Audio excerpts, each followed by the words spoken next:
What if the system that's meant to protect you is the very thing that lets a killer slip through the cracks? What if the weapons are legally bought and the warning signs ignored? What if Hollywood's obsession with serial murder isn't just entertainment, but prophecy? In part 2 of Why Does the United States Have More Serial Killers Than Any Other Country on Earth, we ask, has America created the perfect breeding ground for serial murderers and psychopaths? And as we race towards 2030, is there still time to stop the next one? But before we dive in, a quick shout out to our friends at Podcast Today. That's podcast.today. They've featured our Ian Huntley episode, A Psychopath at School, in their Quick Listens category. If you love discovering new true crime stories, head to podcast.today and see what else they've lined up. It's free, it's daily, and it's curated just for you. Welcome back to Psycho Killer Shocking True Crime Stories. I'm Simon Ford. And I'm Jacques Morrell. If you haven't heard part 1 yet, hit pause and listen to that first. We explored the growth of suburbia, the aftershocks of war, and the cracks in American policing. Today, in part 2, we widen the lens. Bureaucracies that enable killers, pop culture that glorifies them, guns that empower them, and a generation that might just change everything. Welcome to NBC News Daily this Tuesday. We're going to start with breaking news. Quadruple murder suspect Austin Drummond is in custody after an intense days-long manhunt in Tennessee. So Vicki Drummond was wanted for the killings of 4 people, all members of the same family. We've talked about fragmented law enforcement. We've examined the challenges of jurisdictional chaos and under-resourced police departments. But there's another, less visible force at play in the story of America's serial killers. Something deeper, something colder. Bureaucracy. Yeah, killer bureaucracy. It might sound like the title of a dystopian novel, but in real life, it's one of the quiet enablers of mass murder. Behind many of America's most notorious cases, you'll find crucial opportunities missed, not through lack of intelligence or even intent, but because the gears of the system ground too slowly or didn't turn at all. I think Mr. Little will get his final judgment. Before he died, 80-year-old Samuel Little sketched the faces of the women he killed. And I'm sure these jurisdictions will go and try to connect the dots still yet with what he's told the... Take Samuel Little, for example. Officially recognised as America's most prolific serial killer. 89 confirmed victims, possibly over 90. He operated across state lines from the 1970s into the 2000s, murdering vulnerable women, mostly women of colour. And yet, for decades, law enforcement agencies failed to connect the dots. Why? Well, part of it is what we've already discussed. Decentralised policing. But even when agencies did have the information, there was no unified system compelling them to share that information in a usable way. For much of Little's killing spree, his victims weren't even being recorded as linked cases. And here's the irony. In 1985, the FBI launched VICAP, the Violent Criminal Apprehension Program, designed specifically to catch serial offenders by identifying patterns in unsolved cases. But VICAP was optional. Local departments weren't required to use it. Many didn't. There are 60 confirmed victims so far. Authorities will continue the hunt for the dozens of others. It won't stop even though Little is dead. You know, you just take it for what it's worth, and people like Samuel Little lie too. And that's bureaucracy for you. A powerful tool locked in a cupboard because nobody mandated the key. The FBI is still actively searching for information to connect the dots in several of Little's murders. If you have any information, call this number. It's 1-800-CALL-FBI.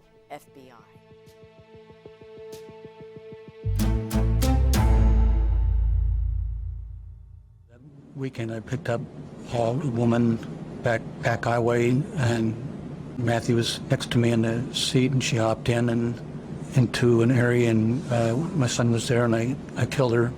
I'm a little sure my son didn't see it, but that only happened one time. So why didn't you do it again?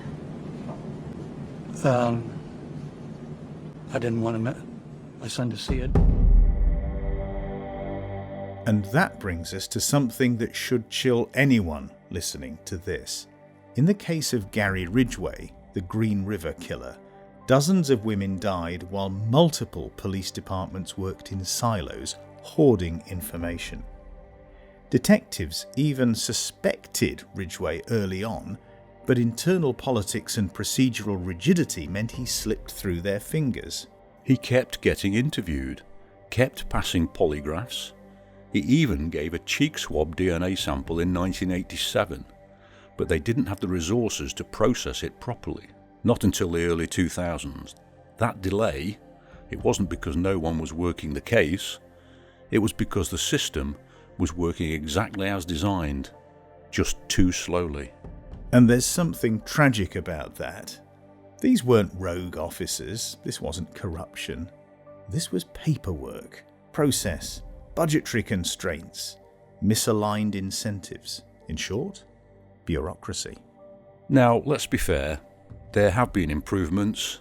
VICAP is more widely used now. DNA databases are better integrated. But there's still no national mandate for data sharing in violent crime investigations. You've still got over 18,000 separate law enforcement agencies in the United States and no centralised leadership structure. Compare that to the UK, where a single body like the National Crime Agency can operate across the country, or Canada's RCMP. In the US, you've got sheriff's departments, city police, state bureaus, federal agencies, all working side by side, just not always together. And it's the gaps in those seams where monsters slip through. The killer may be holding the knife, but too often the system is holding the door. So, what can be done? That's the million-dollar question. Reform, centralisation, improved training, cross-agency collaboration. These are all part of the conversation. But until bureaucracy becomes more nimble, more coordinated, and more accountable, serial killers will keep finding places to hide. And we'll keep digging into the stories that reveal just how much damage can be done when no one is steering the ship. A firearm in the course of that murder, which is a violation of Penal Code Section 12022.5. Do you admit or deny that? I admit. Further alleged in counts 2 through 30. Now we're going to talk about the elephant in the room, the Second Amendment. It's just 27 words long and ratified in 1791. A well-regulated militia being necessary to the security of a free state, the right of the people to keep and bear arms shall not be infringed. At the time, the fledgling United States didn't have a standing army. The founders feared tyranny from without and within. The idea was that every able-bodied citizen could take up arms to protect the Republic. But here, in the 21st century, bearing arms has morphed into something far more removed from that original context. You don't need to be in a militia. You don't need to register your guns in many states. And in some places, you don't even need a background check at a gun show. That's not what George Washington had in mind. And if you think we're anti-gun, hold that thought. Because there's an irony here. In a country with a disproportionate number of serial killers, maybe owning a .38 revolver for home defence is, well, just plain common sense. Let's get forensic. Do serial killers actually use guns? Statistically, no. Most serial killers prefer up-close and personal methods, strangulation, blunt force, knives. Because for many of them, it's not about killing, it's about control. Exactly. Ted Bundy used a crowbar. Jeffrey Dahmer drugged his victims, then strangled them. John Wayne Gacy, he used rope, knots, torture, and pain. A lot has happened in just the past 24 hours as the sniper manhunt literally went nationwide. It began with a task force phone tip from someone claiming responsibility for the sniper killings. One of the few exceptions was the DC sniper case in 2002. John Allen Muhammad and Lee Boyd Malvo, they used a Bushmaster 223 rifle hidden inside the trunk of a blue Chevy Caprice. Random, distant, terrifying, but isolated. Don't forget that most serial killers want that proximity. They want intimacy, and that's what makes them so disturbing. They're not looking to pick off targets at a distance. They want to look you in the eye.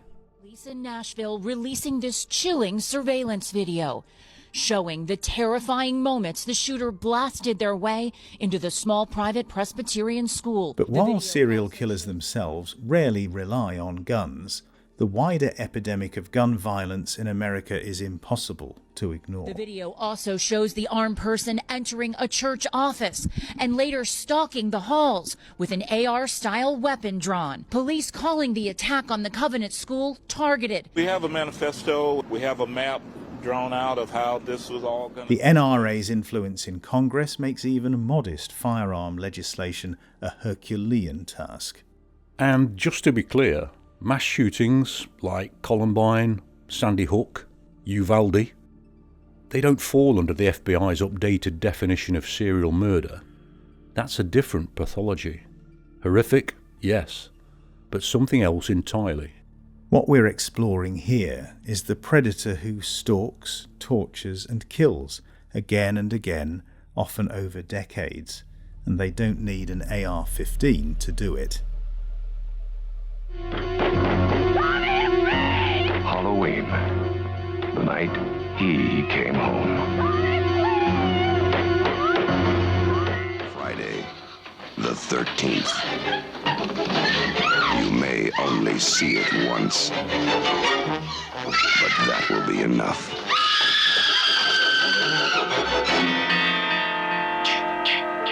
Friday, the 13th.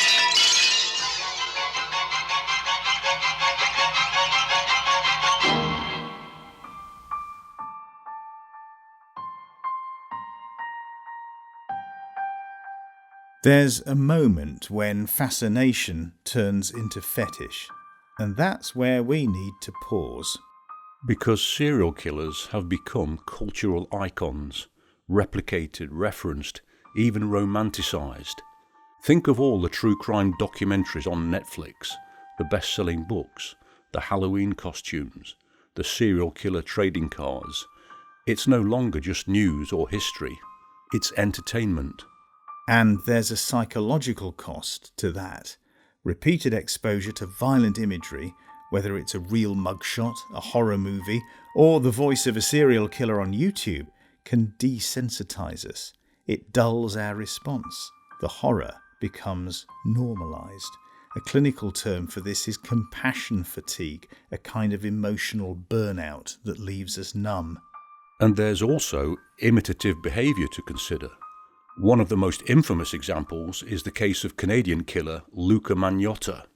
He was obsessed with Basic Instinct, American Psycho, and other films that blurred the line between sex, death, and spectacle. What are you doing here? Put your fucking hands up! I got a message on my machine to meet Gus here. Where is he? Don't move! Don't you move! I know about your husband. You still like girls, Beth? What? Take your hand out of your pocket! Take him out! What's wrong with you? Take him out! He even sent dismembered body parts to political officers and filmed the murder of his victim, posting it online like it was a scene from a movie. There are concerns too about violent video games and the proliferation of explicit content on the internet. Some of it real, some AI generated, some so realistic you just can't tell the difference. But in every case, the algorithm doesn't care. It just serves up more. And if you're 13, lonely, angry, and curious, that's a cocktail of risk. In fact, some experts now argue that we should treat violent content on social media like a public health issue. We put warning labels on cigarettes, we restrict alcohol sales to minors, so why not restrict access to murder as entertainment? That's why we want to take a moment here at Psycho Killer to acknowledge the elephant in our own studio. Yes, we are part of the true crime phenomenon, but we believe we have a duty to go deeper, to contextualise, to educate, and when the moment's right, to challenge the narrative. And that's exactly what this two-parter is about. It's not just the who or the how, but the why. And if you're listening to this and you're disturbed, angry, or even just confused, I'd say that's good. It means you're still feeling. You're still human.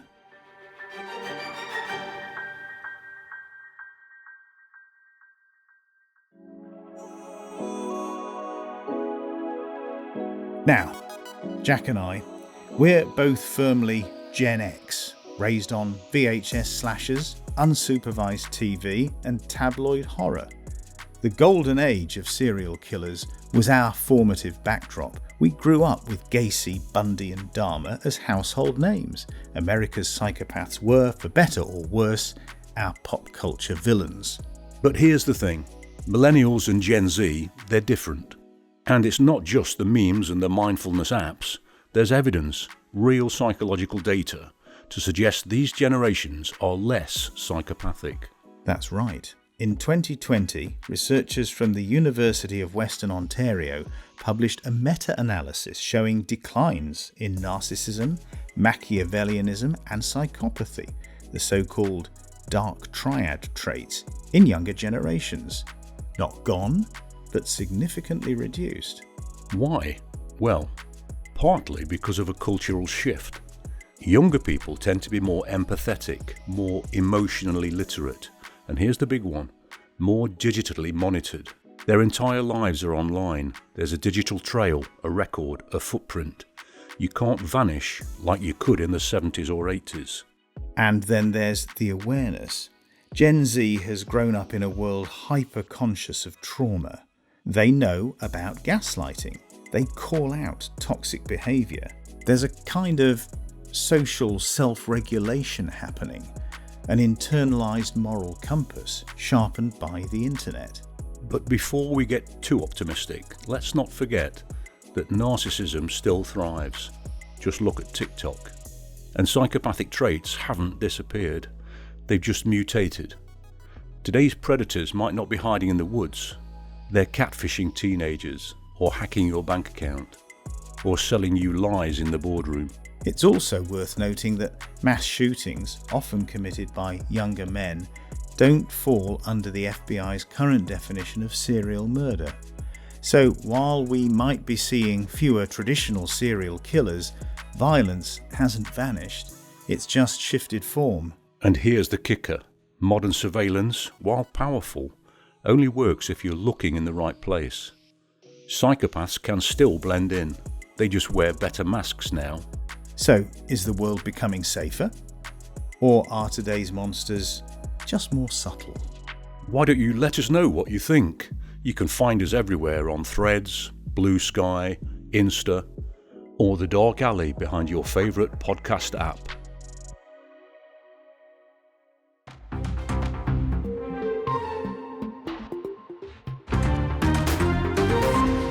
Cleophas Cooksey is accused of killing 9 people in 3 weeks, a prolific murder spree that spanned 3 Valley cities, Phoenix, Glendale, and Avondale. He was arrested December 17th when police found his mother and father-in-law shot to death. Officials say Phoenix is just one of a handful of departments testing a new gun crime evidence system that can quickly identify and link gun crimes. They declined to get more into detail, but they say it was a critical key. Turning now to IT Made, advances in DNA technology is helping identify victims of suspected serial killer Herb Baumeister more quickly. IT Mate's Cody Fisher spoke with the head of the team working at the University of Indianapolis to match bones with names of victims. We said it earlier, but it bears repeating now. Modern surveillance, while powerful, only works if you're looking in the right place. And here's where the paradox lies. Because on paper, the future of law enforcement in the United States looks promising. We've got AI-enhanced crime mapping, facial recognition, predictive analytics, DNA genealogy solving cold cases decades old. In theory, that's a revolution. In practice, it's complicated. Let's start with the good. We now have coordinated crime databases that didn't exist in the 1970s. A suspect like Joseph James DeAngelo, the Golden State Killer, might have been caught years earlier had that infrastructure existed back then. Instead, he evaded justice for decades, hiding in plain sight. Now, agencies across jurisdictions are sharing information through systems like VICAP, the FBI's Violent Criminal Apprehension Program. There's more cooperation between federal, state and local forces, and more crimes are being solved faster. But here's the rub. All the tech in the world won't fix the underlying problem: social inequality. Serial murder flourishes in the shadows, and in America, those shadows fall heaviest over neighbourhoods with high poverty rates, failing schools, addiction, and underfunded social services. These are the communities where predators can go unnoticed, where victims aren't reported missing, where bodies aren't found. And if that's not chilling enough, here's the trade-off. Because in order to shine a light into those shadows, law enforcement is expanding its reach. Surveillance cameras, license plate readers, social media tracking, even predictive policing models that anticipate who might commit a crime before it happens. Sound familiar? That's right. Minority Report wasn't just sci-fi, it was a warning. Look at me. Look at me.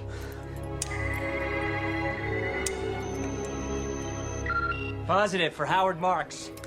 Mr. Marks, by mandate of the District of Columbia Pre-Crime Division, I'm placing you under arrest for the future murder of Sarah Marks and Donald Dubin that was take place today, April 22nd, at 0800 hours 4 minutes. No, I didn't do anything.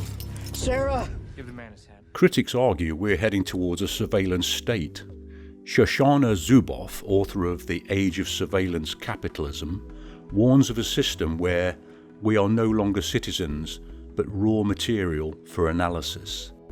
And civil rights advocates, like the Electronic Frontier Foundation, argue that constitutional protections, Fourth Amendment privacy rights especially, are being chipped away in the name of safety. On the other side, supporters like former NYPD Commissioner Bill Bratton say, if we have the tools to stop evil, why wouldn't we use them? Especially if those tools save lives. So here's the dilemma. Do we sacrifice civil liberties to stop serial killers before they start? Or do we accept that evil will always find a way to hide and trust our justice system to catch up? Either way, one truth remains. Technology changes, evil evolves, and the battle between liberty and security rages on. Welcome to policing in the 21st century.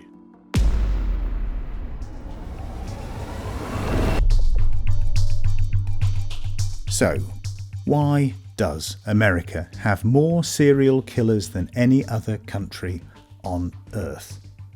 Let's break it down, point by chilling point. Number 1. Sheer size and freedom of movement. The US is vast. A predator can kill in one state and vanish into another unnoticed. Number 2. Fractured law enforcement, different agencies, poor communication, case files slipping through the cracks. Number 3. Guns, easy access, lethal consequences. And the constitutional amendment, some say, is stuck in the 18th century. Number 4. War. From Vietnam to Iraq, traumatized veterans returning to a society ill-equipped to reintegrate them. Number 5. Cultural obsession. With violence, with celebrity, with true crime itself. And yes, we're complicit and self-aware enough to admit it. Number 6. Poverty. Systemic inequality. Forgotten communities. Disposable victims. That's where serial killers hide. And number 7. Psychopathy. The dark triad of traits, charm, manipulation, and a complete lack of empathy. It flourishes in a system that rewards ruthless ambition. Everything that's been done so far, it's been palliative, treatment not cure. It targets the symptoms, not the root causes. Maybe it's time for a paradigm shift. Instead of asking psychopaths what's wrong with you, we start asking what's happened to you. That's the question British forensic psychologists in the Beyond Diagnosis School are starting to explore. And maybe, just maybe, that's where hope lies. Not just in catching serial killers, but in understanding them. We'll continue that journey this autumn with our brand new series, The A to Z of Psychopaths, bite-sized episodes examining the darkest minds in history, one letter at a time. And if you've been gripped by this deep dive, support us. Like, share, and subscribe wherever you get your podcasts. And for just £5 a month, about $6.50 US, you can become a Patreon member. You'll get ad-free episodes, early access, behind-the-scenes content, plus the warm glow of knowing you're helping us keep the storytelling honest, ethical, and independent. Visit us at www.psycho-killer.co, and remember, nobody else does what we do. Authentic stories, forensic insight, and storytelling with a conscience. This has been Psycho Killer Shocking True Crime Stories. We'll see you soon, but until then, stay safe and stay curious.